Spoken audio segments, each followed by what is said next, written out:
Tuesday Top 10 show at the Collective. This is episode 64, and we're highlighting the best new comics that you should be picking up for the week of November 5th, 2024. If you watch the show, don't forget to like, subscribe, and leave us a comment. Let us know your thoughts, feedback, and opinions about what you see here. And if you pick up a comic that you see on the show, make sure you tell us when you check out at the store. Log into your Comic Hub account this Friday, October 8th, after 5 p.m. to pre-order your comics. This is done with the Shop Coming Soon and Last Call FOC sections.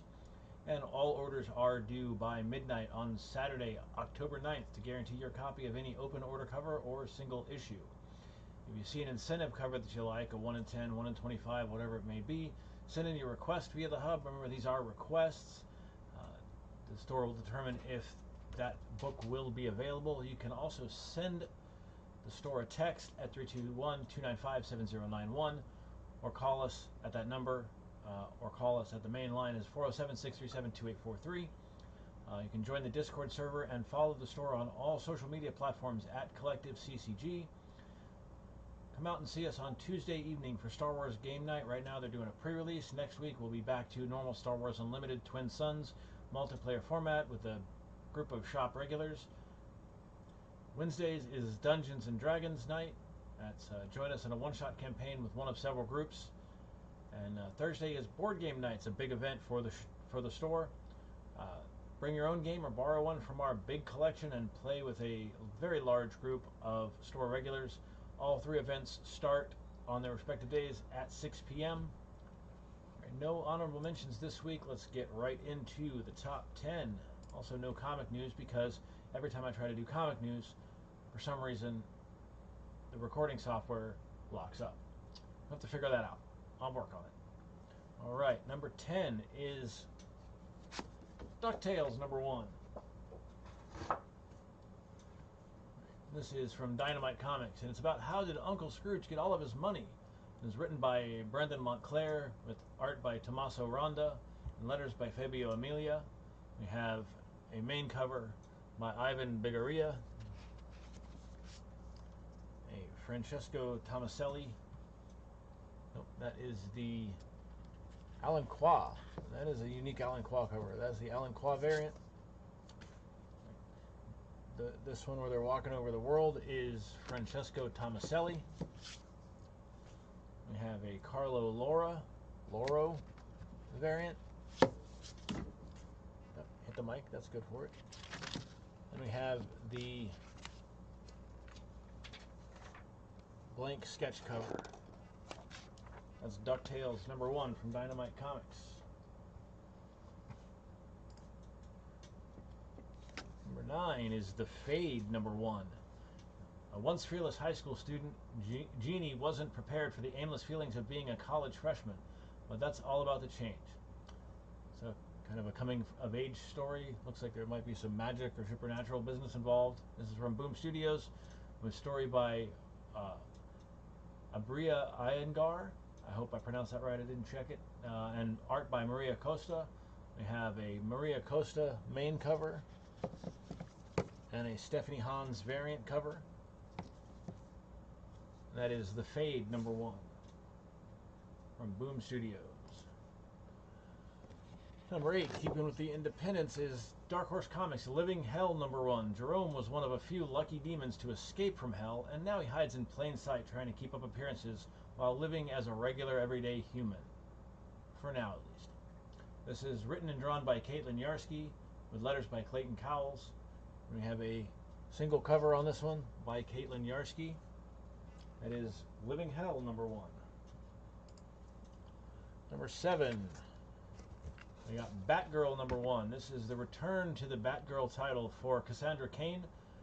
The first Cassandra Cain Batgirl series in almost 20 years. This is, of course, from DC Comics. We got a story by Tate Bromball and pencils and inks by Takeshi Miyazawa, colors by Mike Spicer, and letters by Tom Napolitano. The main cover here is by David Talaski. We have a Jeff DeCall variant. And we have 2 from Stanley Art Germ Lau, the foil and the regular. Came out of frame there. Batgirl number 1, Cassandra Cain Batgirl, DC Comics.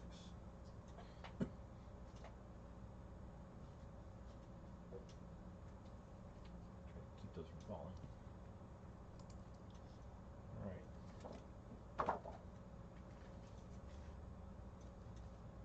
All right. Number 6. This one's a pretty cool book. I've been looking forward to this one. Thanks for the recommendation, James. After 2,000 years, a Rome that never fell is on the brink of collapse. This is Rome Eternal #1 from Magma Comics. The story by Homero Rios and art by Diego Yapur. Letters by Wes Abbott. We have a Diego Yapur main cover and another Alan Qua cover. That's more like the Alan Qua I'm used to seeing. That is an incredible cover. That is Rome Eternal #1.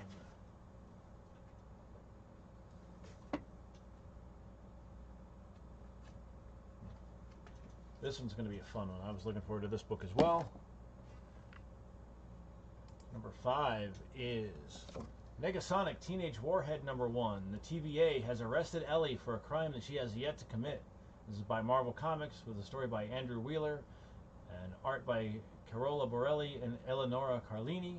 Colors by Brittany Peer and letters by Joe Sabino. This is, of course, the comics version of the character that was made popular in the Deadpool movies. Slightly different character. I think they've kind of made a few adjustments to make her more like the movie version, but it should be a fun series. I think it's 4 issues. We have a main cover by Paco Medina and an Audrey Mock variant cover. That is a Negasonic Teenage Warhead #1 for Marvel Comics. All right. I'd have to adjust these a little bit. Number 4 is from Distillery. It's One for Sorrow #1 by Jamie McKelvey. This is set in London in 1900, and the capital hums with the energy of a new era, but something very dark lurks beneath the surface. Looks like another hint at some more supernatural goings on.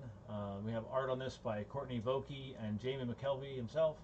Kai Ellis on colors and Ariana Meyer on letters. We have the main cover by Jamie McKelvey. The variant cover, also by Jamie McKelvey. Running out of room over here. And we have the blank sketch cover. That is Jamie McKelvey's One for Sorrow #1.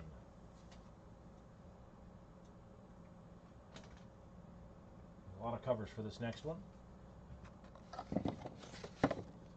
Number 3.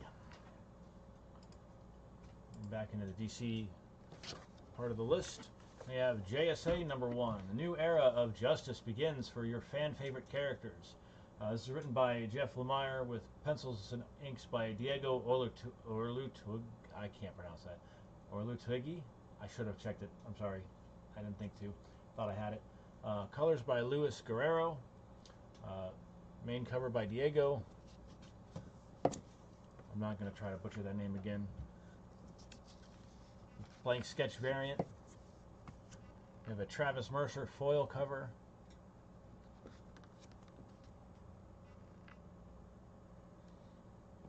That's the Jeff Lemire connecting cover. And that is the Cully Hamner cover. And then we have the regular version of the Travis Mercer cover, the non-foil. It is JSA #1.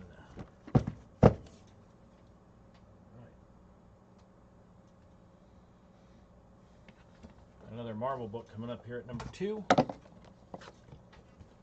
That is Kahori #1.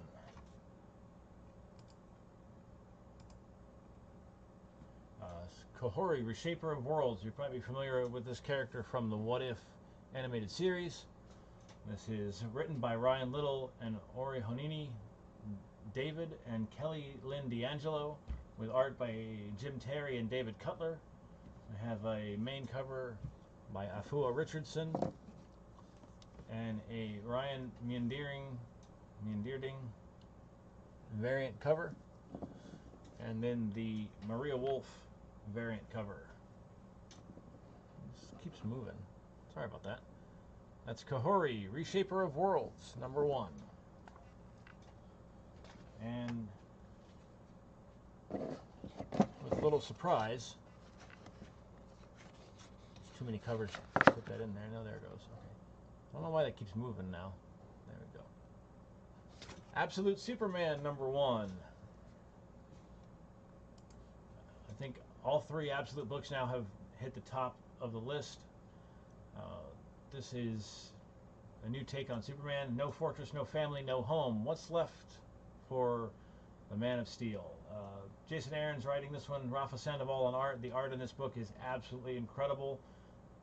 Probably the best art on any of the 3 of the Absolute series so far. Colors by Ulysses Arola. Letters by Becca Carey. We have a Rafa Sandoval main cover. We have a Wes Craig variant. We have a Clayton Crane. That's an awesome cover. A variant on there. We have the foil logo edition. We have the blank sketch edition. And we have the Jim Lee foil. There was a regular Jim Lee that has all been claimed. I'll stress this again. There are plenty of copies for this one, but they will sell out.